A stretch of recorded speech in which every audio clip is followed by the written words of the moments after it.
সাংস্কৃতিক তথা শৈক্ষিক নগৰী ৬০০ বছৰীয়া আহোম ৰাজত্বকালৰ শেষ ৰাজধানী যোৰহাট চহৰ গাতে লাগি থকা নৱালী হৈ চৰ্দাৰআলি টিমটিমিয়াৰ এটি প্ৰাকৃতিক মনোৰম চালে চকুৰোৱা চাহ বাগিচা আৰু শাৰী শাৰী সাঁচি গছৰ মাজত সুন্দৰকৈ নানা তৰহৰ ফল ফুলৰ বাগিচাৰ মাজত নতুনকৈ সংযোজন হ'ল জলপৰী নামাকৰণে এখনি আভিজাত্য ৰিজৰ্টখনিত আপোনালোকে জুতি ল'ব পাৰিব নানা লোভনীয় খাদ্য সম্ভাৰৰ লগতে নিৰিবিলি শান্তিময় পৰিৱেশত বিয়া জন্মদিন বা অন্য যিকোনো অনুষ্ঠানৰ সুবিধা লাভ কৰিব পাৰিব এই জলপৰী ৰিজৰ্টত। অতি কম মাননিতে ৰিজৰ্টখনিত থকা লেকত আপোনালোকে কৰিব পাৰিব বটিং। গতিকে আজিয়েই আহক সপৰিয়ালে জলপৰী ৰিজৰ্টলৈ আৰু লগে ভাগে হাঁহি ধেমালিৰে এসাঁজ খাওক জলপৰী ৰিজৰ্টত। ৰাইজক উৎকৃষ্ট মানৰ সেৱা আগবঢ়াই হৈছে আমাৰ একমাত্ৰ লক্ষ্য। আমাৰ ঠিকনাটো হৈছে নৱালী টিমটিমিয়া যোৰহাট।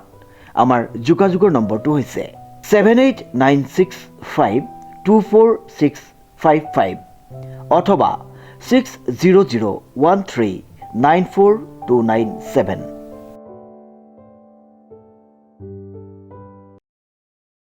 নমস্কাৰ, নিউজৰ বাতৰিলৈ স্বাগতম জনাই ষ্টুডিঅ'ৰ মজিয়াত মই পল দাস।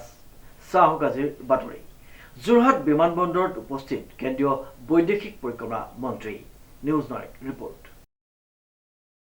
যোৰহাট বিমানবন্দৰত উপস্থিত হয় কেন্দ্ৰীয় বৈদেশিক পৰিক্ৰমা মন্ত্ৰী। উল্লেখযোগ্য যে যোৰহাট ৰৰৈয়া বিমানবন্দৰত ৪৫গৰাকী ৰাষ্ট্ৰদূতসহ দেশৰ বৈদেশিক পৰিক্ৰমা মন্ত্ৰী জয়শংকৰ উপস্থিত হয়। যোৰহাট বিমানবন্দৰৰ পৰা গৈ কাজিৰঙাত থাকি এডভান্টেজ আছাম অনুষ্ঠানত অংশগ্ৰহণ কৰিব বুলি জানিব পৰা গৈছে। যোৰহাট ৰৰৈয়া বিমানবন্দৰত তেখেতসকলক আদৰণি জনাই মন্ত্ৰী অতুল বৰা সহ বিধায়ক ৰূপজ্যোতি কুৰ্মীয়ে। সমগ্ৰ অসম ৰাজ্যৰ বাবে আজি এটা আনন্দ বাৰ্তা। মাননীয় কেন্দ্ৰীয় বৈদেশিক মন্ত্ৰী জয়শংকৰ ডাঙৰীয়া আৰু লগত প্ৰায় ৫০জন ওচৰা-ওচৰি দেশৰ বিভিন্ন আমাৰ পৃথিৱীৰ দেশসমূহৰ ৰাষ্ট্ৰদূত প্ৰতিনিধিসমূহক লৈ পেলাই আৰু অখন্তেক পিছতে আমাৰ ৰৰৈয়া যোৰহাটৰ বিমানবন্দৰত তেওঁলোক নামিব। আমি সকলোৱে স্বাগতম জনাবৰ কাৰণে আহিছোঁ। অসম চৰকাৰৰ মাননীয় কৃষি মন্ত্ৰী অতুল বৰা ডাঙৰীয়া আছে আৰু বিধায়ক হিচাপে মই থাকিম আৰু আমি খুবেই আনন্দিত আৰু পাতৰ গামোচা ফুলৰ থোপা দি পেলাই আমি আদৰণি জনাম। আৰু মাননীয় অসমৰ মুখ্যমন্ত্ৰী ডক্টৰ হিমন্ত বিশ্ব শৰ্মা ডাঙৰীয়াৰ যি হৃদয়ৰ পৰা এটা প্ৰয়াস অসম আইমাতৃক সেৱা কৰা, অসম আইমাতৃক অৰ্থনৈতিকভাৱে আগুৱাই লৈ যোৱা, অসম দেশৰ ৫খন শীৰ্ষতম ৰাজ্যত স্থানত যেন উপনীত হোৱালৈ আজি তেখেতৰ যিটো প্ৰয়াস আমি শলাগ লৈছোঁ। মুখ্যমন্ত্ৰী ডাঙৰীয়াৰ যি কষ্ট আজি সকলো অসমৰ ৰাইজে আমি প্ৰত্যক্ষ কৰিলোঁ। তেখেতৰ দিনে ৰাতিয়ে কোনো খোৱা কোনো ঘৰৰ থকা মেলা নাছিল।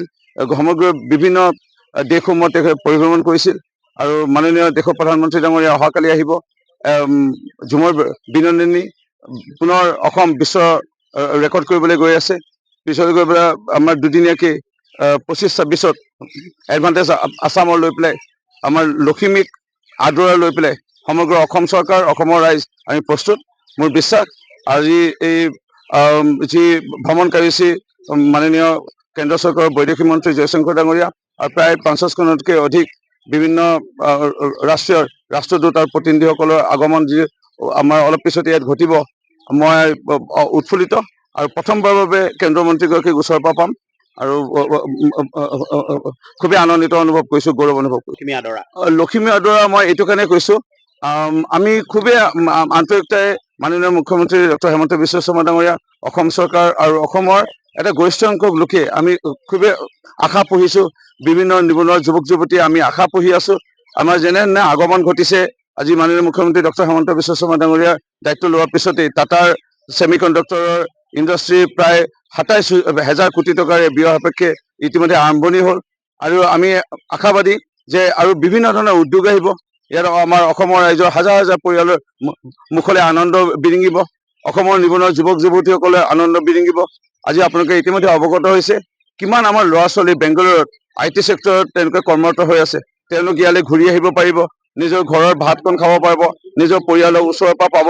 আজি এই এটা যিটো আনন্দৰ এটা পৰিৱেশ আমি দেখা পাইছোঁ, সেয়া আমি এই ৰাষ্ট্ৰদূতসকলৰ আজি আগমন, তেওঁলোক আমাৰ বাবে এইকাৰণে লখিমীৰ দৰে আমি আদৰিব বিচাৰিছোঁ। লখিমীৰ দৰে আমাৰ এই অসমৰ এই আমাৰ ভূমিত আমি তেওঁলোকক স্বাগতম কৰিব বিচাৰিছোঁ। কাৰণ তেওঁলোকৰ এষাৰ কথাৰে হয়তো তেওঁলোকৰ দেশসমূহৰ বিভিন্ন বিনিয়োগকাৰী, বিভিন্ন উদ্যোগপতিসকলে আগ্ৰহ প্ৰকাশ কৰি ইয়ালৈ আগবাঢ়ি আহিব।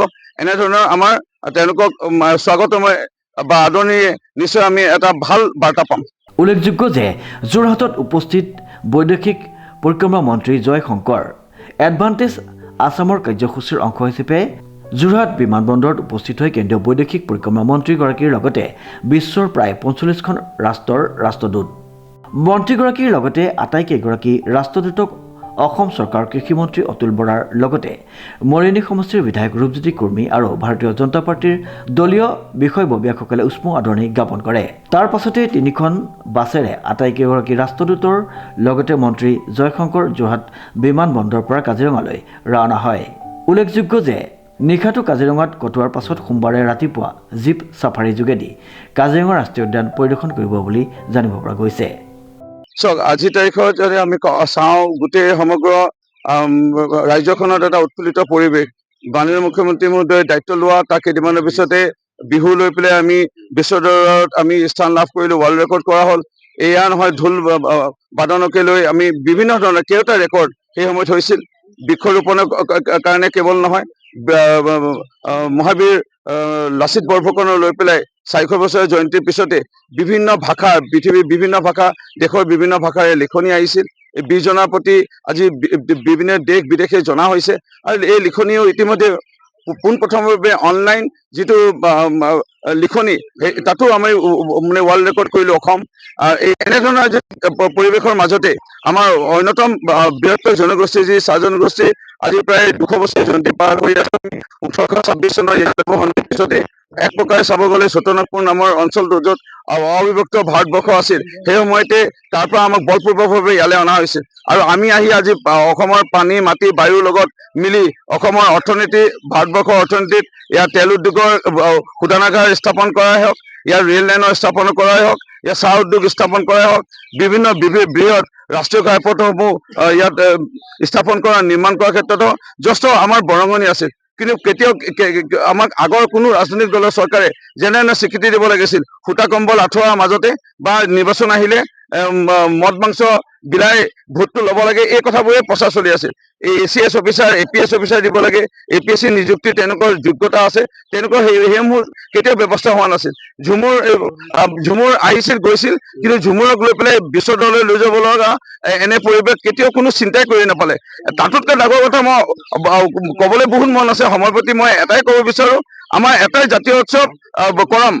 এই কৰম পূজাক আজি আটছা পথ অৱৰোধ, কিমান মানুহ মৰিলে, পঞ্চ শ্বহীদ হ'ল, তাৰপিছতে কিমান মানুহ শ্বহীদ হ'ল, গুলি খাব লগা হ'ল। এই আমাৰ কৰম পূজাটোক চৰকাৰী স্বীকৃতি বন্ধ এটাই দাবী আছিলে, চাহ জনগোষ্ঠীৰ লোকসকলৰ অন্যতম দাবীৰ ভিতৰত এটা ন্যায্য দাবী আছিল। সেই দাবীটোকো কোনো কংগ্ৰেছ বা অন্য ৰাজনৈতিক দলে কেতিয়াও পূৰ কৰাৰ চিন্তা নকৰিলে।